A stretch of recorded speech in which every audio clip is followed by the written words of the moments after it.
இந்த சம்பவம் இன்றும் நம்மை எச்சரிக்கிறது. இந்த எச்சரிக்கையை தவிர்க்காதீங்க. அது என்ன என்று பார்க்கலாமா? Women's in the Bible series 2. உன் ஜீவன் தப்ப ஓடிப்போ, பின்னிட்டு பாராதே என்று கட்டளையிட்டும் அந்த வார்த்தைக்கு செவி கொடுக்காமல் பின்னிட்டு பார்த்து உப்புத்தூண் ஆனாள் லோத்துவின் மனைவி. இது எதை குறிக்கிறது என்றால், அவள் உலகத்தின் மேல் வைத்திருந்த ஆசையை குறிக்கிறது. புதிய ஏற்பாட்டிலும் கர்த்தர் எச்சரிக்கையாக கூறியுள்ளார். லோத்துவின் மனைவியை நினைத்து கொள்ளுங்கள் என்று லூக்கா 17:32 கூறியுள்ளார். இது நிமித்தம் தன் ஜீவனையும் இழந்து போனாள். நாமும் இப்பிரபஞ்சத்தின் மீதுள்ள ஆசையை வெறுத்து பின்னிட்டு பார்க்காமல் முன்னேறி சென்று வரப்போகும் மணவாளனை நோக்கி நம்முடைய கண்களை பதிப்போமாக. லோத்துவின் மனைவி செய்த தவறின் நிமித்தம் அவள் சந்ததி தவறான வழிக்கு சென்றது.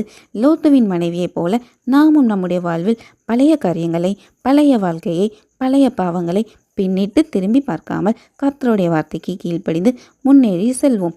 பாவத்தின் மீதுள்ள ஆசை நம்மை பின்னாலே இழுக்கும் என்பதற்கு இதன் மூலம் அறிந்து கொள்வோம். இதை ஒரு சம்பவமாக எடுத்துக்கொள்ளாமல் எச்சரிக்கையாக எடுத்துக்கொள்வோம்.